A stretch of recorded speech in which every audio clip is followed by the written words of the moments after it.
What benefits can be included with quantum-based algorithms to address legacy system shortcomings, meaning the legacy system in hospitals already with kind of like AI medical algorithms? And I see people are coming in here, so let's see. You could feel free to unmute or unmic yourself. We got more people coming on. So I was just watching a Google AI presentation for health, and it's really quite interesting because they're talking gigapixel images, just very, big data, definitely for sure. So QML is thought to kind of address that issue, not the computers themselves, but quantum interacting with existing machine learning. It's good to see new people aboard here. And then, so the first question is basically, let's see, legacy systems, and how can quantum algorithms not only just replace legacy systems but also improve some of the shortcomings, maybe inconveniences that they pose that's in healthcare today?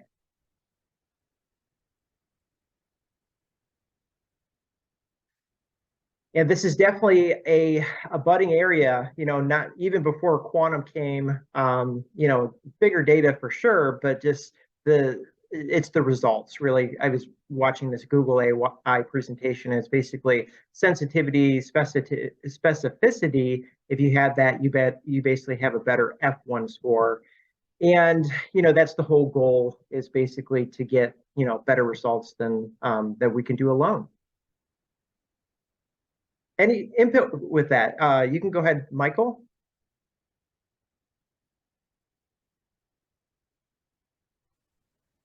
And if not, Ron, go ahead. Well, you've done a lot of work with quantum sensors. I think that the promise or the hope for quantum sensors is to make a lot of diagnostic equipment that we currently have a lot smaller. The dream of having the MRI unit you can hold in your hand type of thing. Also, with those quantum sensors, is going to come another boost in the size of the data elements. So quantum algorithms are definitely going to be looked at to speed up the whole like image processing or image diagnostic tasks, because what if quantum sensors create images that have 10 times the amount of data as we do the typical MRI right now, and that's a lot of data. Even a classical MRI right now is a ton of data to start with, but what if these higher sensitivity devices even create more data? I see, the whole quantum promise there, in being able to process more data and keeping it down to a time frame where the diagnostic is useful. Yeah, I think about these things all the time because, a lot of these existing data sets, such as MNIST, it's classical data, but it's encoded into quantum with basically it's like a ZZ feature map, something like that. And then another PQC, post-quantum cryptography algorithm, and then it's decoded back into classical. So if you read a lot of these papers, it's more challenging, it seems like, to deal with the quantum data, or at least it is today. And then as data gets bigger, and it's a very specific thing. Now, I do believe medical imaging is poised for, using quantum to a great extent. And it's mostly been used, say, for like convolutional neural nets, and then you have a smaller quantum algorithm that does, its part. It's not computationally nearly as strict as like the classical part, but that's what people, and myself included, will be looking for, as far as like those bits and pieces that make sense to do, say, in this smaller quantum algorithm. It's just, there's specifics as far as, say, if you have a binary classification, so that's two classifications, so like a cat or a dog, that's like a famous one. Now, when you get up to 4, so MIT has a quantum lab basically that does that, you get a drop off in accuracy. And then when you get up to, 10, it's another big drop off as well. So it's interesting because it's like with everything, it's not like a one fit solution to everything. And images are, a lot less complex, say, like just initially than like, trying to discover new drugs. So, it's these types of things where you're running tests, and then there's charts that show like, okay, we shouldn't use quantum for this case, or it won't work well with today's hardware. So it's a very specific thing.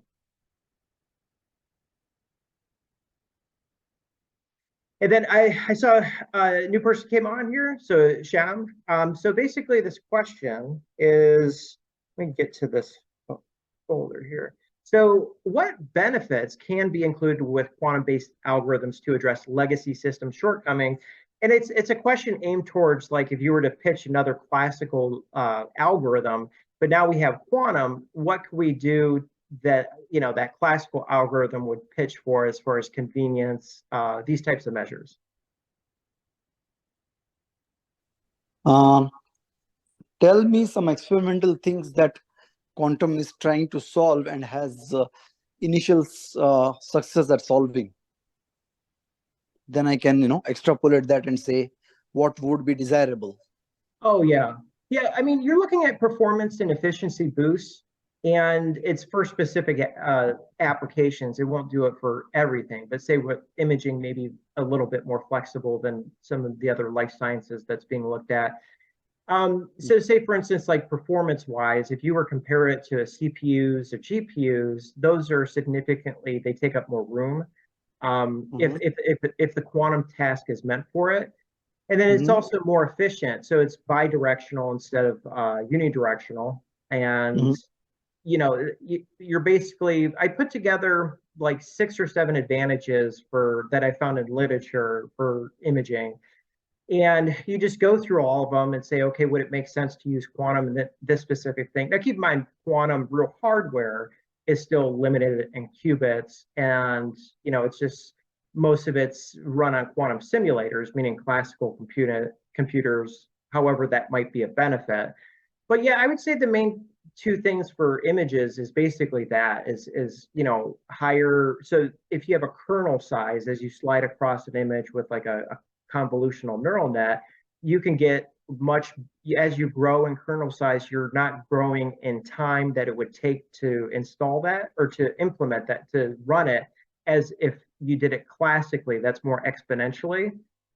So, it's just those types of things. And I think the big thing tied to it is, with a lot of the classical algorithms, is exponential, meaning exponential amount of time it would take to complete, or exponential amount of RAM it would take to do. So if you were to do some of these things at like 60 or above quantum bits, it's like we don't have exabytes and exabytes, like tons of RAM available for something that the quantum computer is better at.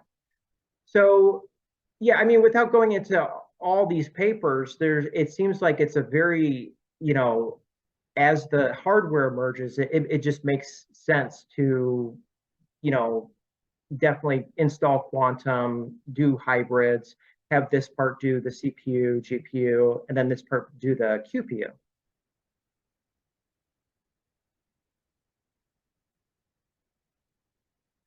So in that case, maybe it can increase the speed, because currently MRI in general, to perform an MRI brain, it takes maybe like half an hour.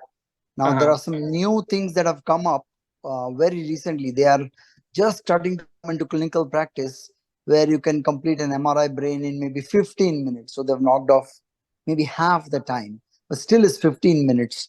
Whereas CT scan, 20 years ago, it took half an hour to do an abdomen CT scan. Now it takes 30 seconds. CT scan. So CT scan has moved significantly, even without quantum. But just a little bit, right? You're talking about from 40 minutes to 20 minutes. They have half the time.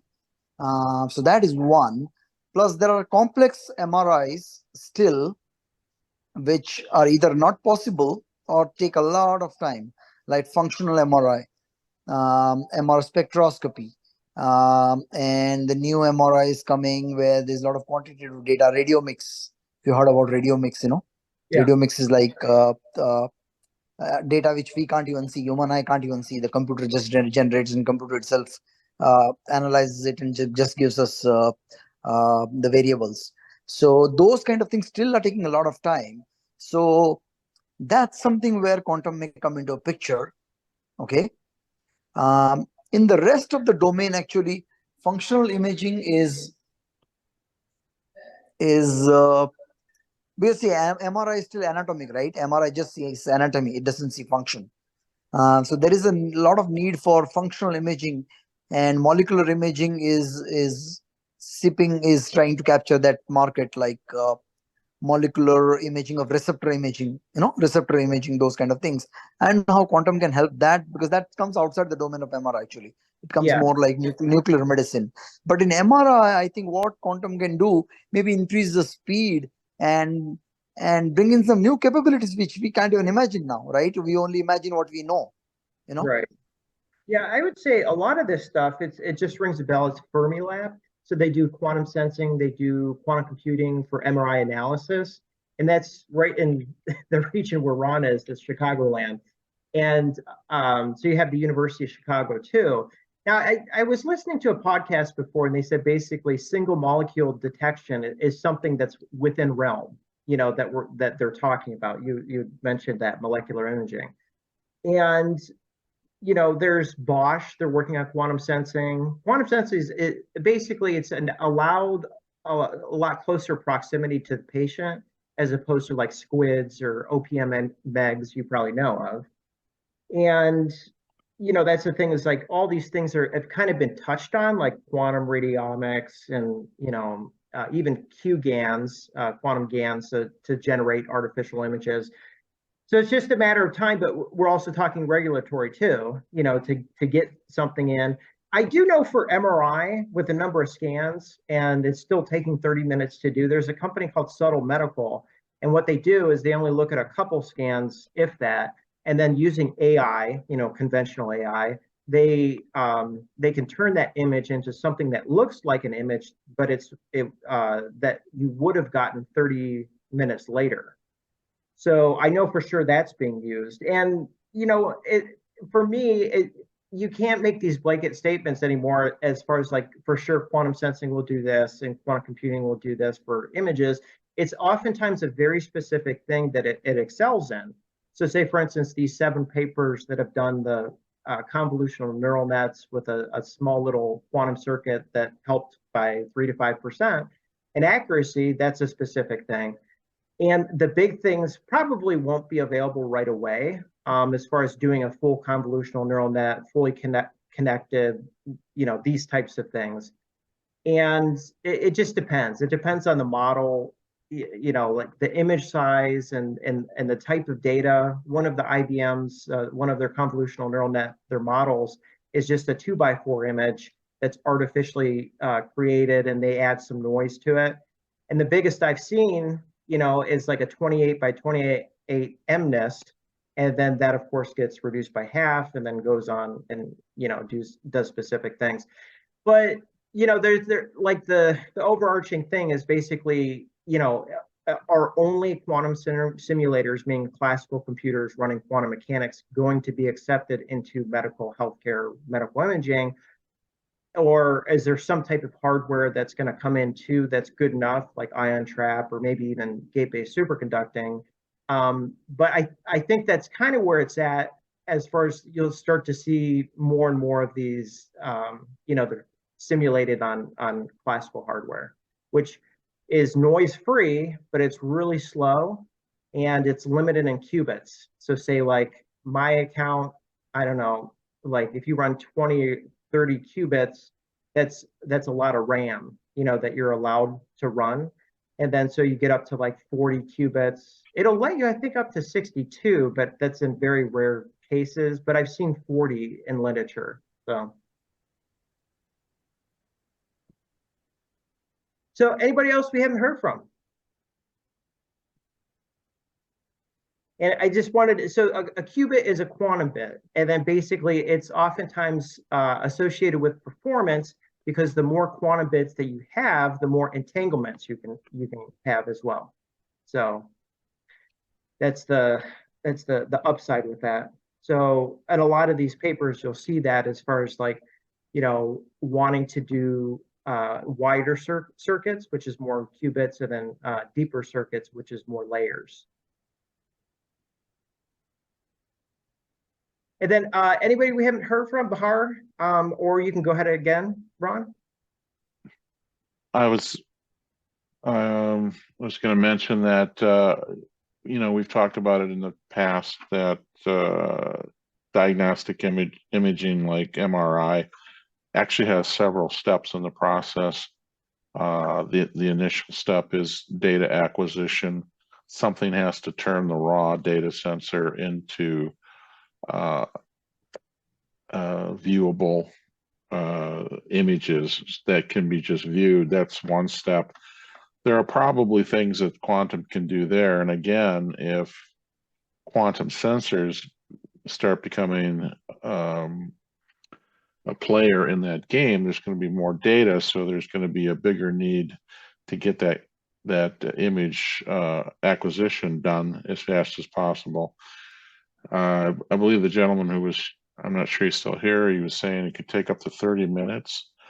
I think that's the time that just image acquisition takes on some pieces of equipment. Yeah. So then the next step is, once you have the image, then it's usually, in classic stuff, it's turned over, or let's say pre-classic stuff, it was turned over to a radiologist, and it was up to the radiologist to go through those images, and that's an enormous task for a human to sift through that much three-dimensional data. Actually, it's four-dimensional data in some cases. Trained radiologist knows how to focus in on the right stuff, so they're not going to look at every voxel in that image, right? So recently a big thing in classical as well is come through is they apply machine learning to these massive data sets to try to find features that they can immediately point out to the radiologist or the next provider down the line in some cases. Obviously, with more data and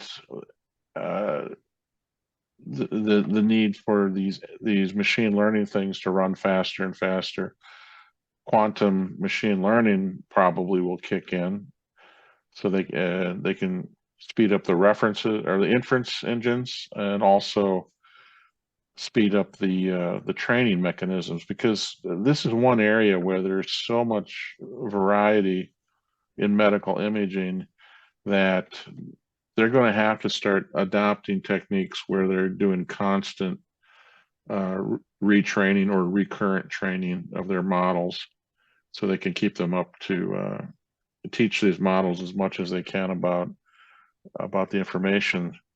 As time goes on, more and more, the data set for MRI stock images becomes bigger and bigger.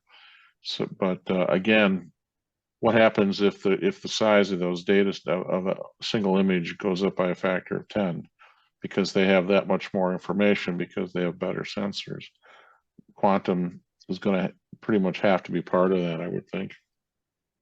Yeah, it's interesting. I remember reading a lot of this stuff, and they said that a single radiologist can do an awesome job, but to have it replicable, meaning like, the 10 radiologists say like only a couple got it really well, and they're all professionals. So I think a lot of this kind of is like that, as far as like, I mean, with quantum, if it was just an efficiency measure, like, okay, we want to do this awesome thing, classical today, or maybe even a couple months from now, say it runs better.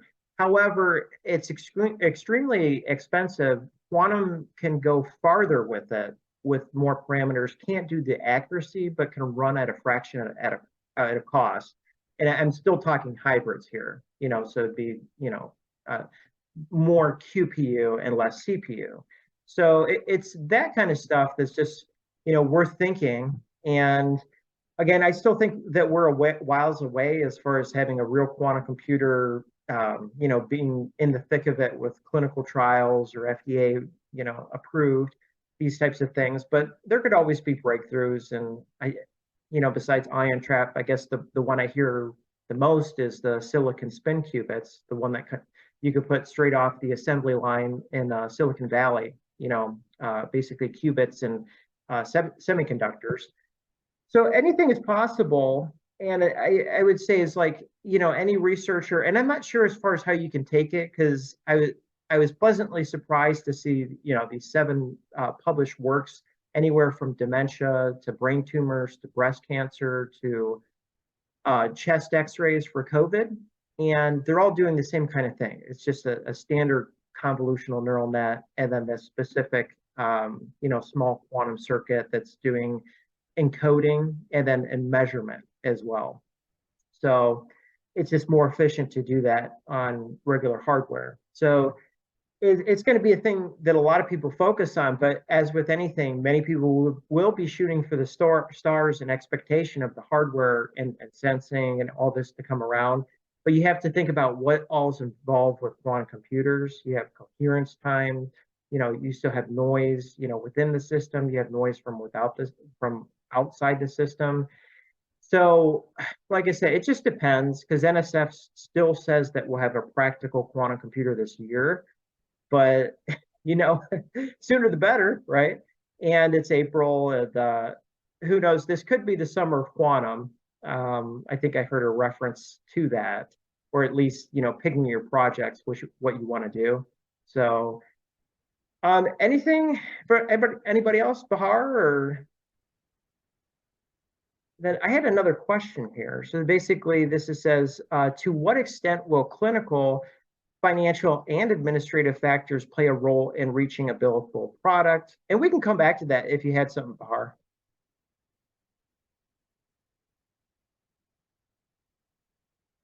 But basically, with a lot of these things, it has to fit in a certain mold, right? Like quantum will not take over the world, at least in healthcare, right? And you can't change every healthcare policy in order for your product to have its awesome performance and efficiency. Is that there's very practical things that need to be met by this startup or any startup in order for that to happen. Feel free to post in the chat too. And as far as that, there's some other quantum news this week. I put in the newsletter. Trying to think what else. I know in recent weeks, Japan is, basically they're going for quality in gate-based superconducting qubits, keeping the qubit count a little bit lower.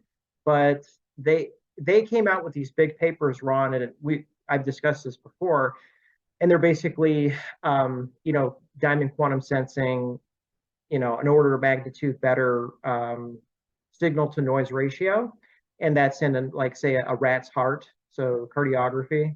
So that'd be like an MCG, so that they've done. And the news continues to trickle through. I think we're seeing big news maybe every other week as far as something that's kind of awesome. Who does a lot of partnerships is basically Classic, ends with a Q. So Nur Minerbi is the CEO, and their approach is basically scalability. And they've worked with Rolls-Royce on a specific product, and it's to scale up an algorithm, an HHL quantum algorithm. So there's a podcast on that. And then on the medical front, there's still a lot of stuff that's going to come out. Google, Nuance, which is Microsoft, and Amazon, they all have like brand new, as it looks like on the web, these brand new platforms for medical imaging and AI, right? So there's still a ton of stuff you can do with classical computing. It'll be interesting to see, because all three are hands-on in the quantum too. And not to mention ChatGPT, their number one reference is basically how does quantum computer work? Or that's their number one question. And I go to a lot of Python and other kind of coding and ChatGPT is something that everybody has in common with, so, or knows about at least. Did you have something, Ron? Yeah, you mentioned the Chat GPT, and there's, the latest news is GPT-5 is on the horizon, and I don't know if GPT-4 is already at 1 trillion parameters, and GPT-5 will be even bigger. But what people don't understand is, like GPT-4 is still using data from 2 to 3 years ago. Because, Oh, yeah. So it's a horrendous amount of training time to go into that algorithm, given the amount of data. I mean, they're basically training it on half the internet. Yeah. And if you got 1 trillion parameters, I mean, that's just only people like Google or Amazon or Microsoft with their Azure that have tens of thousands of cores available, if not more, if not hundreds of thousands of cores available. These are the only people that have the resources to build these inference engines, and especially with I think I saw somewhere that Chat GPT is based on a transformer. So it's taking a huge amount of time. If quantum would ever get involved with that's going to be a huge speed up. I mean, you're talking years to build these things. Maybe you get it down to a few months. But just imagine that the Chat GPT that we have now, or the GPT-4, the GPT-5, that's trained on a broad set of stuff. But what happens if they take that exact same technology and they just train it to do a specific job, like being a radiologist, and only feeding it all the information it needs to read MRIs and CTs and what any other sort of medical imaging for diagnostic purposes. Even if you just limited it to that but now you're talking about data sets that are many, many times the size of just a normal piece of data on the internet. So there's going to be I mean, people are understanding now that there's going to have to be some way of dealing with that much data. Yeah. So yeah, and then Bahar, if you had anything, so talking about this like ad nauseum and all these other Python meetups and machine learning meetups is basically, I think what it comes down to is that it's primarily unsupervised learning, reinforcement learning. So that's not typically like a neural net, like a convolutional neural net. And then the other thing is that although it's passed like law exams and medical exams, these types of things, is it's already seeing regulation across the world, high schools here, whole countries somewhere else. And I think as far as getting medical data and training off it, and it's a completely different beast as far as just like an MNIST data set or something like cats and dogs. I don't think that's going to be the case where it's going to have access to train off of all of these different medical images. And, it's just, I don't see that happening really. I see, there's probably going to be some impact from it in the medical world to help speed up tasks, for specific things. And I think with the stage that it's in, because, Elon Musk has asked for it to not advance anything past GPT-4 parameters, is basically it just needs to figure out, and us as a country or world, how it exactly fits in, because like we still want people to learn and take tests and not like, write their own book reports. So what exactly, like, how exactly will it fit in? And Google's going to have a similar kind of thing too. How exactly will it fit in where it's productive to society? And just like I was just listening to a Google AI medical talk, and they said, the stethoscope before changed the way that the doctors, function to address a patient's, heart rate. And I think that was like 200 years ago. So yeah, it's basic. FDA puts it the best. They call it the human AI team. You'll see that throughout their documents. So to get a medical device that has probable benefit over probable risk in maintaining an algorithm that still can change over time, it needs to follow guidelines, is that it's it's never going to fit perfectly, but it's just that meshing. So there, I think with the FDA stuff, it's meshed because it's like deep learning 2017 first algorithm approval, and then it seems like it's meshing, and then now we have quantum, so that's just like, so the biggest issue is going to be the hardware and the fidelity, and this is likely talking ion trap or even gate-based superconducting or neutral atom or silicon spin. So I think it'll mesh. It just, like with everything, it takes time, and you're not going to have a perfect meshing ever.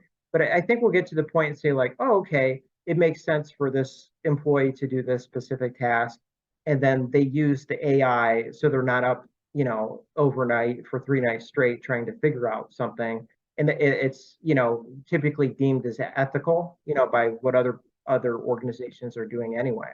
So. But yeah, and basically, here's a third question: is what performance, and we've touched on this a little bit, what performance and efficiency measures will quantum algorithms running on real hardware or simulators add to current radiology workflow?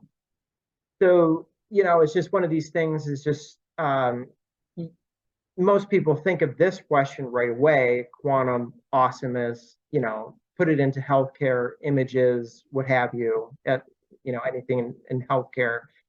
But it does, like, most people don't know that it's more efficient, on a performance basis for specific tasks than, say, a supercomputer that takes up a lot more room. And, it's basically, you have to pitch all these things over and over again, right? Because it's kind of like explaining the internet, and it's just like most people don't get this.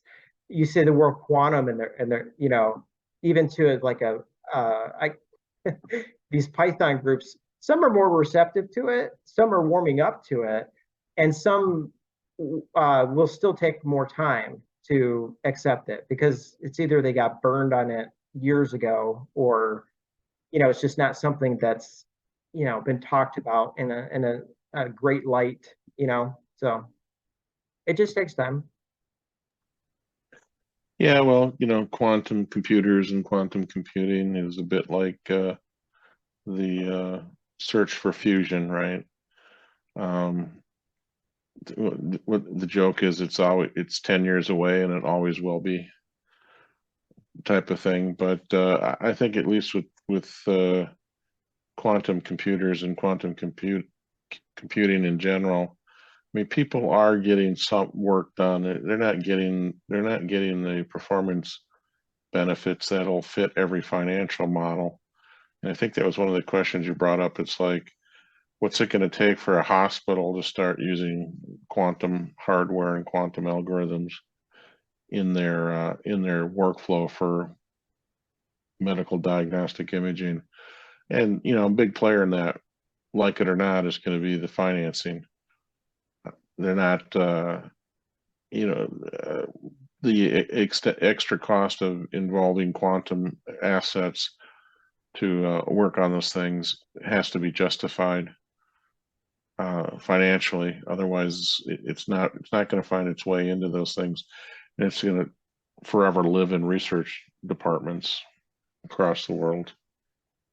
Yeah, I mean, I think definitely was simulated, and there's productive stuff. And I think we can make it faster too. I don't know if it's like if it's like a DDR4 versus DDR5 kind of thing, with the RAM. But there's actually in QNNs, or convolutional neural nets, is that there's specific tasks where you need no QRAM. So QRAM is basically transitioning a classical RAM into quantum RAM. And it's been a holy grail as far as making it last more than like milliseconds. So I haven't researched it too much recently, but it's those types of things. And I don't know, I have a really good feeling about this because you look at all this literature and it's just like one thing after another where it seems to fit for images. Images are just simple. They're just like dots and they have values. For grayscale, it's like 0 to 255. And then you're doing things to analyze them. The easiest is typically like a binary classification. And then I know the MIT lab, they're doing up to 10 class, but it really drops, the accuracy drops. And say that, for instance, I believe that's all quantum, and a 10 class is an MNIST data set. So it goes from 0 to 9. And, so it's all about an application, but it seems like we already have some killer apps, and in specific, it's the one with the convolutional neural net. And then you have your, little quantum circuit that all the data is passing through, but it goes, classical to quantum to a PQC algorithm, and then from quantum back to classical. And then it gets classified by a classifier. And say the bulk of the computation is not, or the computational crunching is not on the quantum end, it's on the classical end. And I was, like I said, I found many, I think 7 is many. That's a decent number of papers. There's actually a brain tumor one. It's a four-way classification, like non-tumor, meningioma, glioma, and one other ones. And it's still doing that same kind of thing. Like it's just the small quantum circuit, but the crunching, the intense parts are still classical, but it's still increased accuracy, I think up to 5%. So to do that 7 times in 7 different papers, that's, it's hard to do. Yeah, so that's what we have today. We have essentially these, I'm going to call them toy quantum experiments on small things, and they settle on doing classification, but eventually they're going to have to do complex object extraction. It's going to have to be closer to the image recognition processes that go on in a self-driving car, for example. They're going to have to be able to, just like a car can detect roads or the edges of the road is what they're really detecting. That's going to be the same sort of technology that will be needed in medical imaging.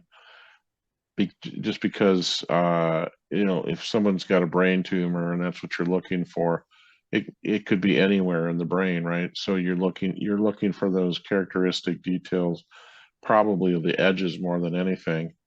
Unless the quantum sensors that show up can solve that problem of distinguishing diseased tissue from normal tissue. I understand that that's still a problem for many types of cancer.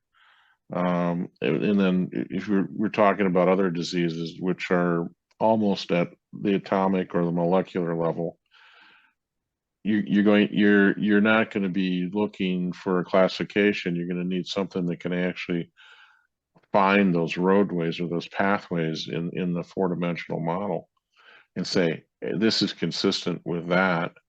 And again, it's going to be more like a self-driving car that's actively detecting dozens of objects in the current feed in real time.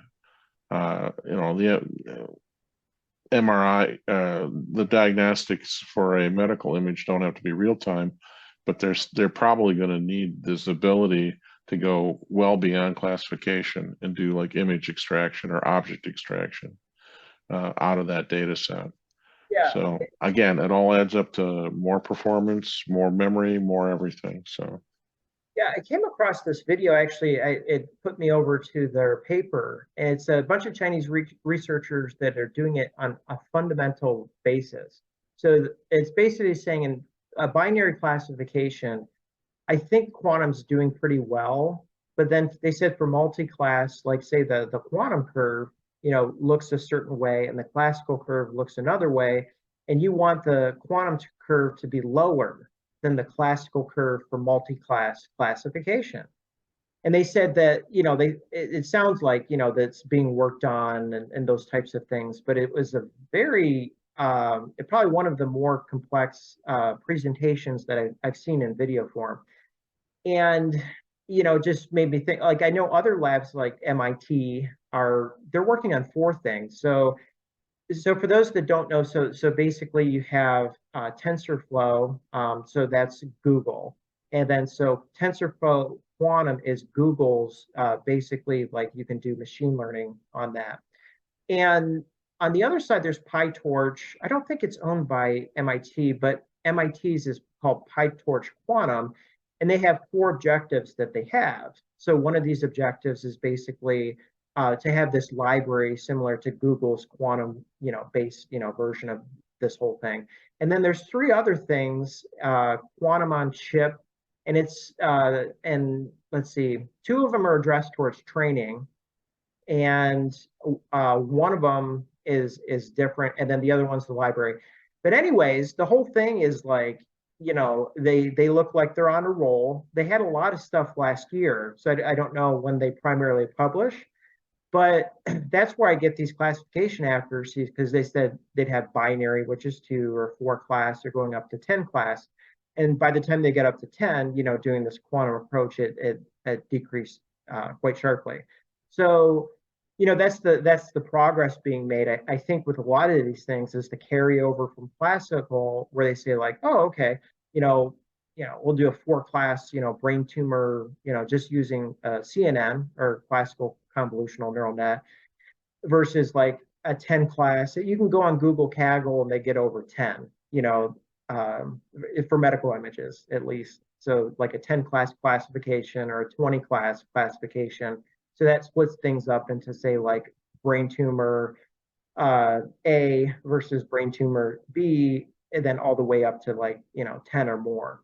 So it's really quite interesting. But that's one of the groups that I go to, is a Google Kaggle Quantum ML. And we meet like Sunday mornings, and this the host of it knows a lot about just general AI that you have to know. I think you need that framework if you really want to get into quantum ML, because just so much is just building on classical ML.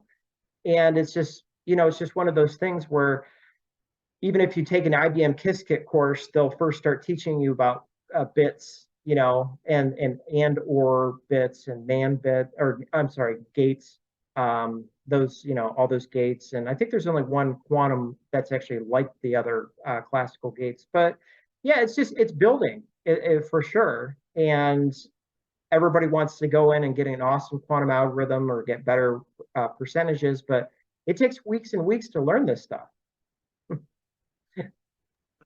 If not longer, yeah. Yeah. Yeah, I just started down the path of the Qiskit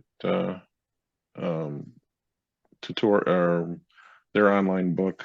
So I just started I'm in the first chapter there, only to find out that I got to the bottom of the first chapter and forgot to log in. So I don't know what. Oh, it didn't save your work, huh? It probably didn't save my work. Yeah. So I'll have to, but I should be able to go back and do that over. But so you were mentioning some group, quantum machine learning group. Yeah. There's a lot of these that are Boston based. I was just on one this afternoon. I couldn't stay for the whole thing. There's this one is Sunday morning. It's like Google Kaggle machine learning, but we really talk about anything AI. And we've gone through Titanic data set. So that on Google Kaggle, that's one of these things that tells you like number of passengers and all this type of stuff. But then, you're trying to get better results, and there's been competitions. But we weren't doing it, I guess, as serious. So, like I said, the host of it knows just a lot about data centers, AI, all that kind of stuff. Because if you know the weaknesses of today's systems, that helps you in designing your own quantum models for sure. And there's so much more Python and mostly Python, but some ML and deep learning on Meetup than there is quantum. So between those two, it just makes sense to, listen to other people. There's an Austin Python. It's, I think, Tuesday, and it's a night long. So it's like 2 to 4 hours. And they have people coding in person. They have people coding on the internet where I am. And they're thrilled to hear about quantum computing. So they're having a Penny Lane talk, I think, in 2 months. And I just wasn't sure because of my schedule if I'd be able to commit to that. But yeah, like in your scale of open-mindedness, most of the people that I've talked to in all these Python groups is basically the ones that were completely against it are warming up to it. And I would say a more progressive city like Austin, that there's some people that actually they did say they had a previous talk on Qiskit that warm up to it quite quickly. Yeah. So that's a meetup group, the one out of Yeah, Boston. I you get to know people pretty well, and it feels like you know them in person. There's another, I think it was like a Virginia one, and it's it got Monty Python. The cover of the thing is like Monty Python. So, but some people just love to talk, and they even more than yourself, and they can go for hours. So it's very quite interesting. So, Bahar, if you have anything, and then we also have B. Johnson coming on as well. So be interested to hear as far as like, AI, ML, QML, medical images, those sorts of things. So it's like I said, like the quantum stuff, it's still niche, right? It's not mainstream. Like you wouldn't believe how big classical computing is compared to quantum. But still, we have billions of dollars going into it, and hybrids make sense for sure. Um, but initially, and especially in images or other types of medical, is it's going to be a very specific task, I believe, as opposed to like this is your quantum convolutional neural net. It uses this, conv layers or pooling layers, and these are the specs behind it. Although, you can go through MIT's or you can go through essentially Google's. So the hardest part is just remembering their names. So you have PyTorch Quantum and TensorFlow Quantum. And these are high level languages compared to Python. So they're a lot more, say, user friendly, a lot less lines of code if you were to do it one line at a time. And there's similarities. So I've been doing some on Circ, and thanks for the recommendation, or our Colab. Thanks for the recommendation, Ron, for that. And then I do some on the, say, for instance, my Jupyter lab locally. So yeah. So any questions or comments? Anybody that just came on? So this is basically, we've had a couple questions here on the medical side, and a lot of this is, meshing in new quantum algorithms into existing legacy systems, and then also what can it bring with it to help that's non-quantum to help with their installation as well. So we're talking like a final billable product right there. And it's an exciting field for sure, but you always want to just, if you're going off one paper, maybe not the best. So just to keep keep researching. And there's some, so say for instance, like MIT that has seen iterations of AI and specific like neural nets. This one, maybe carries a little bit more weight because they have multiple papers and multiple aspects of QNNs or QML at least. But most of it's archive. So those that don't know, so archive is not peer reviewed. However, I think the thought with it is just there's not a ton of peer reviewers behind it. There are Nature papers, on specific topics, but there's just not that many relative to archive and what you find on Google search to, basically what's on Nature or Science. But there are some, there are some Nature Science, QML, medical imaging, those types of things. So.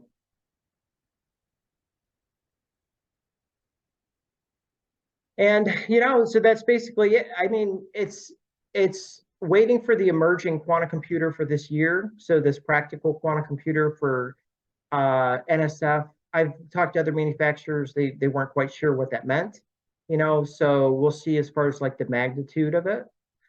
And, IonQ, they have this manufacturing facility that's supposed to be installed first half of next year in Washington State. So they're busy, And I think that technology is working enough to get some, and they're just, especially some smaller applications that have, significantly better quantum advantages what we're used to seeing. So, to get to that point of having a portable quantum computer, I think even with ion trap between Quantinium and IonQ they're still very industrial looking, and you're shining lasers in at different stages. It has to be tuned exactly correct. And I think they can do it. But to sell a product, which is what they're saying to do, first half of next year, I think that means something. How fragile is it? How much adjustments does it need over its lifetime is yet to be seen by me, but it's interesting. And then if you have any other questions or comments, you can come on or put it into the chat. And this is basically, what I heard before is you pick your summer project, and between all these other places that have quantum neural nets and potentially can work with that, hey, that might be a thing too, and algorithm design too. So we'll see. So have you heard, you're mentioning summer project, have you seen anything regarding summer camps for quantum? I guess Qiskit did that last summer. Or the IBM people. Yeah, yeah. There's Qiskit summer. I haven't seen anything that they've published for 2023 yet. And then the other one was a lady, it was associated with the Womanarium. Oh yeah, Maru, yeah, that young lady. I mean, her work is just so fascinating. It would be so much fun to play with that stuff. She was very involved with that. But they said it was open to anybody, which was great, except it filled up like in the blink of an eye. Oh yeah, they were sold I remember out. there was lots of YouTubes like every day for I think a couple of weeks. Now the IBM stuff, I know last year's was called Quantum Error Correction School. I will tell you this is basically there's a lot less of the education, it seems, by IBM Qiskit as of maybe 2021, 2020. Like to find those videos, I saw you go to Qiskit Live Friday mornings. So I think that's 11 your time or 9 my time. So I know they still do that, but I think the emphasis is shifting to just getting these things to work. And maybe their motto is just like there's so much, tutorials and education, stuff like that. I haven't found a lot of new stuff with that. So say, for instance, like they have Aqua and Ignis. Now, those are both deprecated. So if you get an Aqua or Ignis notebook out there, you have to change it to the correct, so I think one of them's like machine learning whatever. And that took a while, but after that, I could get most of it to work. And, I hear a lot of preferences as far as it's best to code in Linux versus others. So that's what I'm addressing right now. And, as far as resources, I would still stick to maybe Qiskit because they just have so many. And I think they fixed things, but, like the whole parade, I think that part passed that we've been part of. And then right now it's like more like, does the computer work? And then that's the only thing people care about. Yeah. Did you mention Linux? Yeah, Linux and Ubuntu and all that kind of stuff. And I don't know if there's a preference for machine learning, either classical or quantum. I've heard people that they wanted for such a certain operating system, but that was based on maybe, a 1995 version of a specific one. But, that seems to be the preference is I just want a single one that runs Linux, and then, as this grows, that it's more jiving. Well, I can tell you everything runs better on Linux. Okay. My product and all my business runs on Linux. I don't use Microsoft for anything. Okay. Now, what version of Ubuntu or common or by numbers? By Well, name? so the good thing about Linux is the good and the bad thing about Linux is there's so many distributions. So my product is running on a distribution called CentOS, which was the free version of Red Hat. That version got corrupted by the Red Hat people, so I'm in the process of looking at switching it over. The people who made CentOS got all bent out of shape after Red Hat did what they did, and they have forked CentOS, and they're basically determined to just bring it back under another name, which I think they're going to call, or they're calling Rocky. I haven't got it installed yet. Incredibly stable stuff. I mean, you can run. I mean, on my CentOS servers and the servers at my clients, they're just so overpowered for what we do. I mean, as far as like if you want to do development on a desktop, like on your desk, then what I've been using is a thing called Linux Mint, which is downstream from Debian, sort of at the same level as Ubuntu. They're both descendants of Debian Linux, which is one of the main branches. So your main branches are like Debian, Red Hat. Well, these other ones are kind of going away. I can't think of the name of it right now. It's out of Germany. Yeah. But I haven't heard anything about that one in a while. So it's basically Red Hat and the Debian branch. But underneath those branches, there's all kinds of distributions. So for a desktop, I like Linux Mint and its desktop. For the server, I like the Red Hat derivatives. So, but I get so much performance. It's just like on one server, I can easily run 1 to 200 users simultaneously if I need to. It's got that much power. And so Ubuntu is just for a single desktop, correct? Yeah, well, I mean, Ubuntu. A lot of people go with Ubuntu, but I prefer. So Ubuntu descends from Debian. Linux Mint descends from Debian. Mint and Ubuntu do share some things, but they're not. They're only related by who they inherit from. I like the desktop that comes with Mint better than the thing that comes with Ubuntu. Every major release, the guys at Ubuntu were making big changes to it. Yeah. So it's like that I can't have. It's like I need things. I mean, if you make a change, it needs to be worthwhile, not just for the sake of changing something. Yeah. I heard at one point 90 to 96% of all, and this is data, is on Linux. So that was interesting too. Oh yeah. All your data warehouses, Amazon, Google, even Microsoft won't tell you this, but the vast majority of their cores in Azure cloud are Linux machines. Huh. Yeah, I know, because this might be fascinating for some people. So coming back to the medical a little bit, any other last questions or concerns? Like we talked a lot about the medical AI, and this does, in a sense, relate to data servers and those types of things. So, any other last kind of input with that as far as like where you see this is going?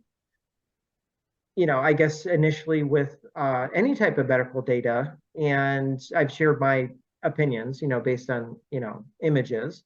And then anything else that kind of pops up as far as like a reason why people would really want to have, quantum right away. And these are called early adopters, and basically would want to iterate on this process with you. So yeah, are there any of the last, comments with us? Well, hey, Kevin, can you? Oh, sorry. Go ahead. Yeah, go ahead. I have a small okay. Let me not judge what I'm going to say right now. But I would say what is stopping medical imaging or other medical engineering fields is less of data processing or especially image processing, but is more of the hardware of the system.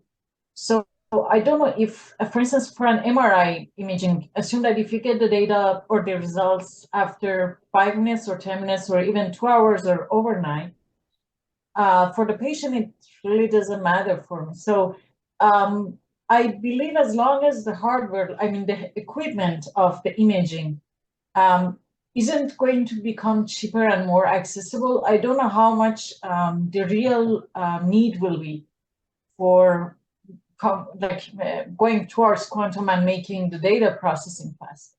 Okay. That's You're saying kind of a, unless it's a case where they would have to run overnight, which isn't as common. You know, what is the exact need for quantum, you know, on a more broad scale? So yeah, I mean, it just might take some time, you know, to get to that point where it's cheaper, more accessible, higher performance. And a lot of this, I think, is going to remain in the cloud, you know, just so I don't think a lot of these are going to be local, except if you count for Cleveland Clinic and IBM. But yeah, I mean, you're exactly right. It's just going to take time to justify, and as Ron said, like with financing it, that you know this performance and efficiency, it maybe that's comes quicker than something that you know is more affordable. So I have limited knowledge as far as like you know price per shots of certain quantum computers, and then translating that into full you know layers. I haven't quite gotten there yet, but yeah, I think that's definitely what's going to happen. Is just it's going to take some time for it to be like prime time. Actually, Peter Chapman, he's the CEO of IonQ. He said I think he said in 2 years that we can start talking about quantum computing being the next Chat GPT. That's what he said. Or this is paraphrased. So yes, it's just going to take some time. So I think up until that point, you're going to mostly have early adopters, you know, for these specific cases that say it would take days and days and days to run, or it'd be too expensive, or it basically couldn't run at any reasonable time classically. I think that's going to be like the focus. yeah, for those applications, I agree. For instance, for Chat GPT or for instance, data streaming or all this stuff. What I meant was specifically for expensive equipment, medical image processing, that I would say it's going to take longer because, yeah, I mean, I don't know how long it would take for finishing imaging of one patient, but I know that comparing to, I mean, for the patient, getting the results like next day is as, I mean, let's say the cancer patient. I mean, it really doesn't matter for the person to get it next day or overnight. I mean, the starting the treatment is going to take long enough. It's a slow process. So, yeah, I mean, I see some key players for sure because you have Fermilab and NYU Langone right now, and they're working on. Well, I think it's mostly, you know, Fermilab's working on the quantum computers, quantum sensors, and then probably NYU Langone's data. And then you have, you know, Cleveland Clinic, IBM first quantum computer in healthcare. That I think that was about 3 weeks ago. You also have Mount Sinai and Sandbox. You know, they're progressive with this too, with cybersecurity. And I think there's maybe some others, but yeah, it's probably going to start like that. Like, you know, it seems like they're up to something really good at Fermilab for sure. But in order to pull all those things together with hybrid computing and, you know, quantum sensing and these types of things, it's going to take some time and then regulatory. But I think, was it Murphy's Law? So, you know, whatever can happen will happen. And the more breaking parts or even Occam's razor, you know, something that does happen that's bad, the most likely solution is the one that's least complex.